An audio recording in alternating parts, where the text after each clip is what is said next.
Am I the a-hole for not wanting to take out a car on my name for my boyfriend? I, female 25, have been with my boyfriend 27 for 3 years and we live in the Caribbean. He sold his car 2 months ago and is currently saving for a new one. Or so I thought. Last night he came over and asked me what I thought about him using his car money to start a car wash. I told him that he can use the space he has at home to open a car wash, and he doesn't necessarily need to use all his money to open a business, as simple as that.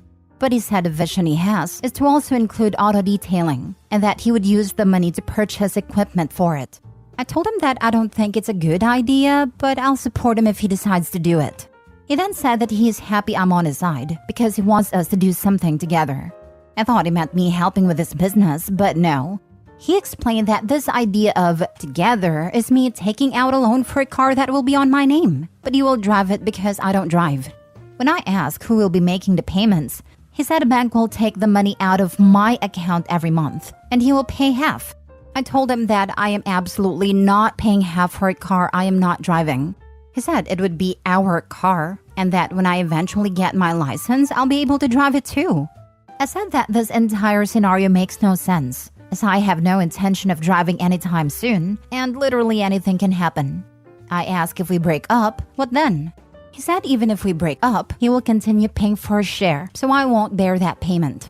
When I asked why he can't just pay for the full payment, he said he plans to leave his job and do his car wash/detailing business full-time, so he won't be able to cover the full payment until his business takes off. I told him that I'm sorry, but I can't take out a loan for him, nor put a car in my name when he is so unstable.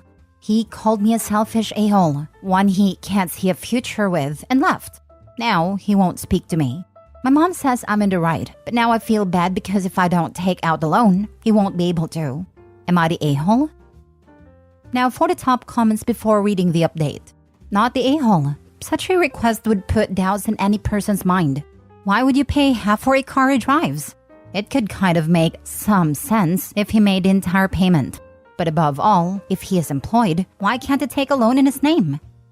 He doesn't have a stable income, so the banks won't consider him. In my county, one of the requirements for a loan is a letter from your job stating how much you make each month. His numbers always fluctuate. Some months he doesn't even work. Then run. Absolutely do not mingle your financial record with his. It's not about wealth, it's about financial responsibility. You don't want your record tarnished by mistakes that aren't yours. The way you describe his logic, of course he can't see a future with someone he can't trick into giving him money. Not the a-hole. Hijacking because this is so important. I don't know how it works in the Caribbean, but I've been in the auto industry a while, and I cannot tell you how many excess we can't approve because they're stuck in loans because of negative equity. It's not a matter of it's in my name I can sell the car back. No. If you break up in 2 months and did a bare minimum down payment, or worse, no down payment with little to no equity, you owe the bank. And dealers will not buy unless you trade it. And if he doesn't hold up his end of the deal, then you're more screwed. Just don't. Never buy a car with someone, especially a car you don't use. Isn't it beautiful when trash takes itself out? He's asking OP to take a huge financial risk for him with nothing but a pinky promise. Even if OP were to make a contract and have it stamped, how would OP hold him accountable for keeping his promise to pay his agreed half of the car? What if ex-boyfriend totals the car? A loving partner wouldn't put their partner at risk like this. This is just financially dumb. Not the a-hole. Not the a-hole. Don't do it. I was stupid and did it for my now ex-fiancé. We split up a little over a year later. He let it get repossessed, and it ruined my credit. At the time, I could barely even afford to pay rent and utilities and eat. So I had to file bankruptcy and it was awful. He ended up in prison, so there was no way to get him to pay for anything. Biggest mistake of my life other than dating him in the first place. Your boyfriend's reaction is over the top, and you would be better off without him. I'm so sorry that happened to you. Thank you so much for sharing your experience. I will definitely take it into consideration. Right now, he has me blocked on everything and hasn't picked up my calls, so I'm not sure what's happening or where to go from here. Now for the update. Hi guys, thank you so much for giving your opinions, stories, advice, everything. I truly appreciate it, and it helped make my decision a lot easier. So he called me earlier and broke up with me on the basis of partners are supposed to share everything and he can't trust me to hold him down when he's down. After an earful about how I think I'm better than him because of my job, how I look down on him, and how I don't want to see him be successful, I called his mom as we're very close and let her know that we broke up and why we broke up. She was very upset to say the least, but reassured me that I made the right decision. She said that she told him not to sell the car, but he went ahead and did it anyway. After we spoke, she wished me well and I went to get something to eat. I guess she told him something about it because he texted me shortly after. I'm just going to copy-paste what he said. Him: how childish do you have to be to call my mom? Me: I wanted her to know that we broke up and why. Him: just say you wanted to manipulate her and make her believe I'm trying to leech off of you. What have you ever done for me? Tell me. You know what's sad? You were supposed to be the person I could come to for anything. I had my own car, something you never had, and I sold it because it was getting too expensive, and I wanted something more efficient. You know that, so I don't know why you're trying to ruin what my family thinks of me, and make me look like I'm begging you for a car. Shaking my head, you are the biggest a-hole and the most selfish person I ever met. Why couldn't you just be happy for me? Why couldn't you just believe in my dreams? You really think I would leave you after you got a car from me? You have no common sense, and that's why people will use you. You're too dumb for an educated woman, and that's why we broke up. Go tell her that. Yeah, lol. I didn't respond to any of those messages, but I did get a massive headache immediately after reading them. Anyway, thanks a lot for all your help, guys. I really appreciate it. Next story. Am I the a-hole for not supporting my girlfriend financially? For context, I, 24 male, have been in a relationship with my first girlfriend, 29 female, for about a month now. I've known her roughly since the middle of April, and she struggles financially as she is currently without a job to take care of her mental health. Well, I just finished my master's degree last year and now have a prestigious job that pays very well for my age. She told me today that she has no money left for the rest of the months and asked me to lend her money so that she could buy groceries and really has no options left. I know that she tends to spend money on stuff she wants instead of stuff she needs, like clothing or cosmetics over food, as she both showed me that since we've known each other, and seemed to not take advice on that matter, so I felt uncomfortable just giving her money. So we agreed on a compromise. She suggested that we go shopping together and I just pay for the groceries. A few hours later, she calls me and says that she talked with her friends about the situation and is now mad at me that I treat her like a child who won't take care of herself. Real quote. And she also thinks I'm an a-hole because I forced that on her and says I make her feel bad because I'm going on vacation soon. I worked a lot of overtime the last few months and wanted to relax, and also booked the vacation before I knew how much she is struggling currently. She also tells me I don't understand how she feels and says that I don't know the real world as I still live with my mother. I know that, and she knows I'm actively searching for my own place to rent right now. So I want to know, am I the a-hole in this situation? Not the a-hole. It sounds like you came up with a solution that would make you feel more comfortable and still meet her needs. She just doesn't like it, because as you stated, she probably wants to spend the money elsewhere. The funny thing about that is, the original idea for the solution came from her a few hours before she changed her mind. I just agreed to it. You've known her for a month, and she's already calling you names for not paying her bills? That's not a red flag, that's the Red Sea. Dump her before she sinks her claws into you more. Not the a-hole.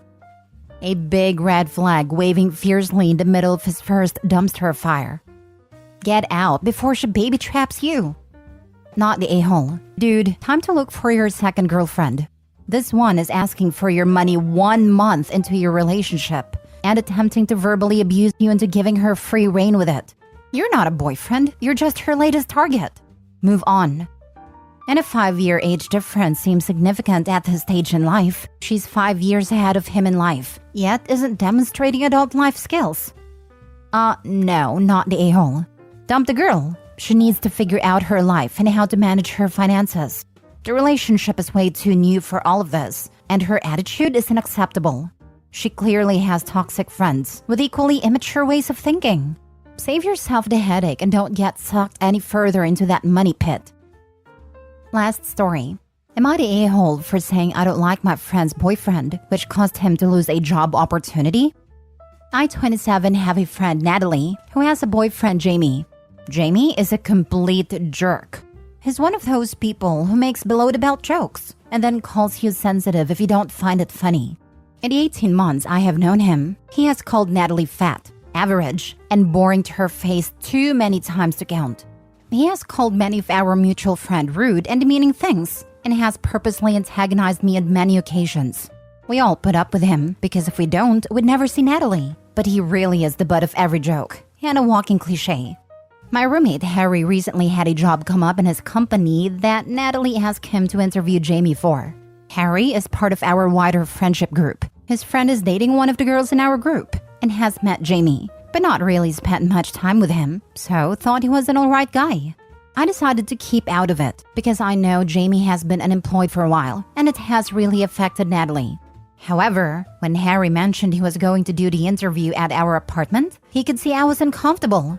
I didn't mention anywhere near the extent of Jamie's behavior, just said he made a couple of demeaning remarks to/about me, and I wasn't overly keen on being around when he was.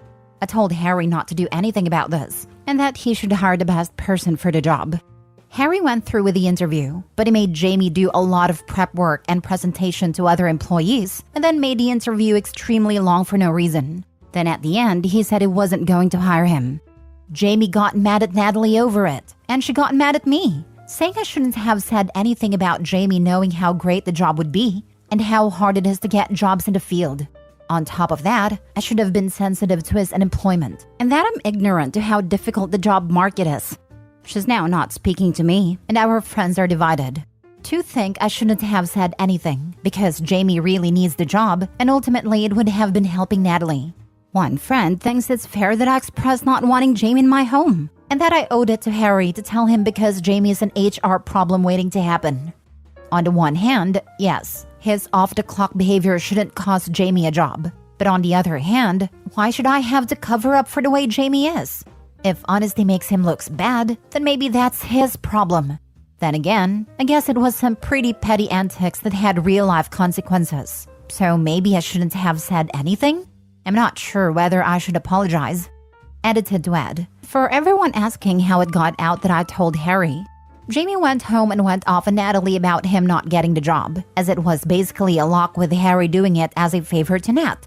She figured the only person who would have changed Harry's mind about doing her the favor was me, so she called and I ended up telling her the truth. She then told everyone else.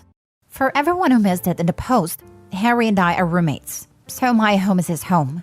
Harry has a home office and works out of that office most days. He conducts meetings from there all the time, which is normally fine because I know all his employees really well. He did not end up having the interview with Jamie at the apartment. He had it at the registered company office. Now for the comments. Not the a-hole. Tell him it was only a joke and to stop being so sensitive. Yep, tell him the interviewer found him boring and average. Not the a-hole. It is likely that Harry didn't make the interview extremely long for no reason. He did it to test Jamie on the things that came up in your conversation, to see if your passing comments were just you having a personality conflict with a nice guy, or if the things you mentioned would be issues in his work. It is likely that the interactions with our employees was to see if others got an uncomfortable vibe. Most people can put on a good front for a short interview. Putting them in more real-world situations shakes people out of their best behavior, so you can see who they would actually be on the job. You did nothing wrong. Jamie only has himself to blame for not getting the job. The fact that he got angry at Natalie because he didn't get a job tells you a lot about someone not taking responsibility for their own actions. That kind of behavior would totally come up in interaction with his potential coworkers, and likely had more to do with why Jamie didn't get the job than anything you said. If he had got the job, he would likely have failed his probation period anyway. Exactly. I dated a jerk very similar to Jamie. He interviewed at my office, and I sent a note to my boss with my exact concerns. He was a sexist, ageist, lazy, mean jerk who would step on a heartbeat to climb to the top. They interviewed him and made him interview with female boomers, who really pushed him on exactly what he had done versus things his teammates had done that he took credit for. He got snippy and didn't get the job. Boss had said nothing about my concerns to them. He lost it all on his own. And everything I said to my boss came out in a reference check anyway. They said it nicer than I did, but you could easily read between the lines. OP, you are not the a-hole. He is, and he knows it. My old boss had an interview rule where basically if you treated a white middle-aged dude noticeably better than anyone else, you didn't get the job. I guess it's the same thing. Sad it was necessary, but it was a good place to work. My old company was tiny, so whenever anyone interviewed, they met with everybody. And I swear it sometimes turned into a fascinating social experiment. Some people did not understand if they behaved dismissively towards female support staff, they would absolutely not be hired.